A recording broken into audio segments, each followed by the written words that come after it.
여러분 안녕하세요. 반갑습니다. 6탄이에요. 우리 저번 5탄에서 쌤이 LC 오답 노트 하는 방법에 대해서 설명드렸잖아요. 오늘은 RC 오답 노트 하는 방법. 이것도 또 기다리신 분들 많으실 거라고 생각을 해요. 그래서 RC는 오답 노트를 어떻게 해야 되냐, 이거를 다 적어야 되냐, 해석을 다 해야 되냐, 여러 가지 궁금하실 것 같은데 쌤이 하나하나 정리를 좀 해드리도록 하겠습니다. 그럼 같이 보실까요?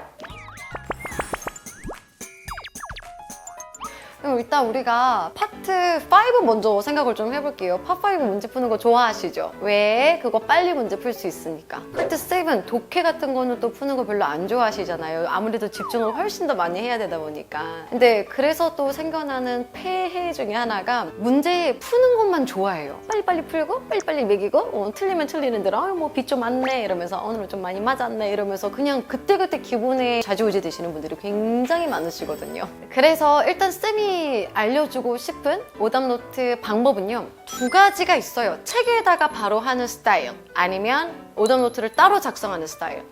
책에다가 바로 하시면 아무래도 속도가 빠르겠죠. 일일이 문제를 다 안 적으셔도 되니까 바로바로 거기에다가 주어는 어디고 동사는 어디고 목적어는 어디다, 여기는 전명구구나 이러면서 이제 문장 구조 분석을 하실 수 있어요. 그리고 내가 오답 체크해둔 게 눈에 바로 보일 거잖아요. 따로 내가 뭘 잘못 골랐는지 표시 안 해도 될 거고, 정답 부분은 뭐 형광펜이든 좀 더 진하게 표시해가지고 아 얘가 정답이구나, 아 나는 이런 것 때문에 틀렸어 라고 적어가면 오답이 좀 빨리 끝나죠. 그래서 책을 지저분하게 하는 스타일이 있고요. 이 2번째 스타일은 뭐냐면 깔끔하게 정리하는 거예요. 근데 이 2번째 스타일에서도 2가지 스타일로 나뉘어요. 손으로 다 적는 사람이 있고 이걸로 치는 사람이 있어요. 저는 이게 좋아요. 나는 이게 손 적는 거 하면 쌤 여기 굳은 살 있거든요. 지금 내가 나이가 몇인데 이 나이까지 아직 한 평생 갈 것 같은데 저는 이것보다는 이걸 좀 좋아하는 편이에요. 사람마다 다르니까 선택하시면 돼요. 이거 가지고 막 쌤 저는 타이핑 늦어요, 저는 이거 쓰는 글씨가 안 예뻐요, 그런 얘기 좀 안 했으면 좋겠어요. 알겠지? 진짜 그런 얘기 좀 하지 마.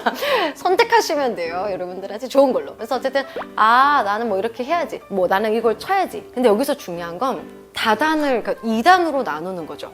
한쪽에는 문제하고 선택지 A, B, C, D만 적으시는 거고요. 다른 쪽에는 내가 골랐던 오답, 그리고 정답, 그리고 문장 구조 분석이나 정답인 이유, 왜 이게 정답인지를 분석하는 걸 적으시는 거예요. 이게 좋은 이유는 나중에 시험 직전에 한 일주일 전, 3일 전, 뭐 아니면 하루 전날 내가 뭐 풀어야 될지 모르겠다 싶을 때 그때 완전 빛을 발하게 돼요. 아 맞다, 내가 이런 걸 틀렸었지 하면서 여기 문제랑 선택지 A, B, C, D만 적어둔 부분은 깨끗할 거 아이가. 그렇게 깨끗하니까 다시 풀어볼 수 있어요. 근데 쌤이 아까 말씀드렸던 것처럼 첫 번째 타입 같은 경우는 책이 이미 지저분하기 때문에 다시 못 풀어요. 눈은 이미 정답을 알아요. 눈은 이미 정답만 따라가게 되어져 있기 때문에 다시 보는 게 아니라 그냥 정답 구경만 하는 느낌일 수 있거든요. 그래서 이거는 여러분들이 좀 나에게 뭐가 더 맞는지를 생각을 해보셨으면 좋겠어요. 쌤은 개인적으로 시간이 좀 걸려도 후자가 좋아요. 다시 풀었을 때 또 틀리면 정말 청울컹 하거든요. 내가 이 문제 진짜 못하는구나,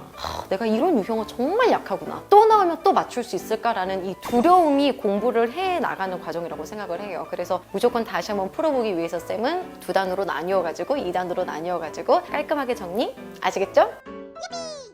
그러면 이제 파트 5는 어느 정도 정리가 됐을 것 같고 6랑 7 부분이 또 고민 많이 되시죠. 근데 쌤은 일단 파트 7을 먼저 얘기를 할게요. 파트 7 같은 경우는 형광펜이나 색연필이나 밑줄을 되게 많이 활용해요. 이거를 일일이 한국어로 해석해서 적는 거 진짜 아무런 의미가 없고요. 그 문제의 정답이 되는 단서를 찾는 게 100배는 중요해요. 여기서 이 문장 때문에 얘가 정답이구나. 그러니까 쉽게 말하자면 paraphrasing, 말바꾸기 포인트를 찾아가는 거죠. 아 여기서는 뭐 이렇게 적혀져 있는 게 선택지 A, B, C, D에서는 정답이 이렇게 바뀌어서 들어가 있구나를 찾아내는 과정을 정말 많이 하셔야 돼요. 근데 여러분들이랑 똑같이 학생일 때가 있었잖아요. 있었어요. 근데 이제 저도 이제 그때 파트 7 만점이 안 나왔을 때 그때 내가 뭘 실수를 했었을까를 잘 생각해보면 단서를 찾기 전에 마음이 너무 급한 거예요. 시간은 부족하고 문제는 풀어야 되니까 나도 모르게 자꾸 추측을 하고 대충 풀게 되는 거죠. 그래서 그거를 고칠 수 있는 가장 좋은 방법은 일단 마음을 놓으셔야 돼요. 시간에 쫓긴다라는 생각 절대로 하지 마시고 무조건 모든 단서는 파트 7 지문 안에 있다, 요거 믿음이 있어야 돼요. 그 단서를 찾기 전에는 절대로 정답 체크하면 안 된다라는 거 아시겠죠?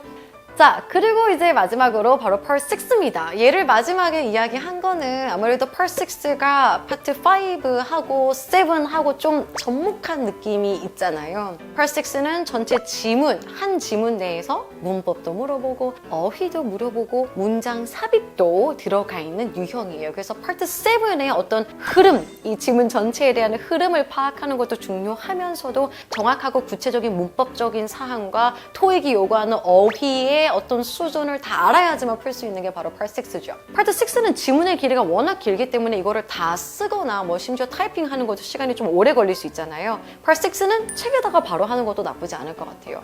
이 지문 속에서 요 단서 때문에 정답이다 이런 식으로 좀 표시, 책에다가 바로바로 표시하는 것도 괜찮을 것 같고요. Part 7의 성격을 가지고 있는 이 문장 삽입 같은 경우는 전체적인 해석도 중요하지만 중요한 포인트들이 있을 거잖아요. 역시나 그런 부분에 좀 집중하면서 책에다가 바로 표시하는 걸 추천드리고 싶습니다. 정리를 좀 해볼게요. Part 5는 두 가지로 나뉘어지는 거예요. 하나는 책에다가 하는 사람, 책을 정말 지저분하고 알차게 보겠다 하시는 분들 그렇게 하셔도 되고요. 나는 이거 나중에 또 풀어볼 거야. 그래서 나는 오답 노트에다가 깔끔하게 정리하고 싶어 하시는 분들은 정리를 하시는 거죠. 나는 이걸 할 거냐 저걸 할 거냐 선택하시면 됩니다. Part 6랑 Part 7은 책에다가 바로 하세요. Part 6 같은 경우는 문법이나 어휘 같은 경우는 정확하게 Part 5처럼 구체적인 이유와 정답인 이유를 생각하시면서 오답 정리해 주시고 Part 6의 문장 삽입은 왜 여기에 들어가야 되는지를 찾아내셔야 되겠죠? 뭐 지시어나 대명사나 접속 부사나 이런 거 위주로 정리해 주시면 됩니다. Part 7 같은 경우는 정답인 이유를 하나하나 찾아주시면 되고요. 그렇게 하시다 보면 여러분 정말 지문 속에 정답이 있구나라는 확신이 들기 시작하실 거예요. 그때부터 이제 점수가 올라가는 거죠. 오답 꼼꼼히 하시고 리뷰도 좀 꼼꼼히 하시고 그러시면 분명히 점수 오르실 겁니다. 그리고 이거는 마지막으로 정말 공부 안 될 때는 Part 7 지문을 소리 내서 읽는 거 그거 되게 좋아요. 어차피 Part 5랑 Part 6 문제가 어디서 다 나온다? 다 Part 7에서 나오죠. Part 7의 한 지문 가지고 와가지고서는 Part 6로 내는 거예요. 그래서 Part 7 지문을 많이 읽으시면 토익이 요구하는 문법, 토익이 요구하는 어휘, 토익이 요구하는 문장 삽입까지 토익의 논리를 좀 많이 익혀갈 수 있거든요. 잘 하실 거라고 믿습니다. 자, 그럼 RC 오답 노트 그리고 LC 오답 노트 어떻게 해야 되는지 리뷰는 어떻게 해야 되는지 제가 다 알려드렸죠. 여러분 공부 잘 하시라고 우리 토익술술 팬분들에게 제가 또 선물을 준비했습니다. 특히나 RC 오답 노트 같은 경우는 왜 이렇게 두 번째 방법이다 해가지고 2단으로 나누는 거 있었잖아요. 한쪽은 깨끗하게 해두고 한쪽은 막 이렇게 다 정리하는 거. 그거 가능하게 해주는 오답 노트를 여러분들에게 좀 몇 분 추첨을 해서 나눠드리려고 해요. 쌤이 최고지? 나밖에 없죠? 자, 그래서 어떻게 하시면 된다면 댓글에다가 이메일 주소를 남겨주시면 돼요. 근데 그 중에서 이제 추첨을 해서 저희가 여러분들에게 이거를 보내드리는 거잖아요. 추첨을 잘 받으려면 어떻게 하면 좋겠어요? 쌤이 너무 좋아요, 수업 좋아요, 쌤 귀여워요 이런 거 남겨주시면 제가 또 하나하나 일일이 다 읽고 있으니까요. 여러분들 오답노트 받으셔서 이번에 또 열심히 공부 잘 하시기를 응원하도록 하겠습니다. 자, 그러면 토익술술 여러분 많이 많이 사랑해 주시고요. 저는 또 다음에 인사드리도록 할게요. 안녕. 토익이 안 되면 시원스쿨 랩 좋아요, 구독하기 많이 눌러주세요.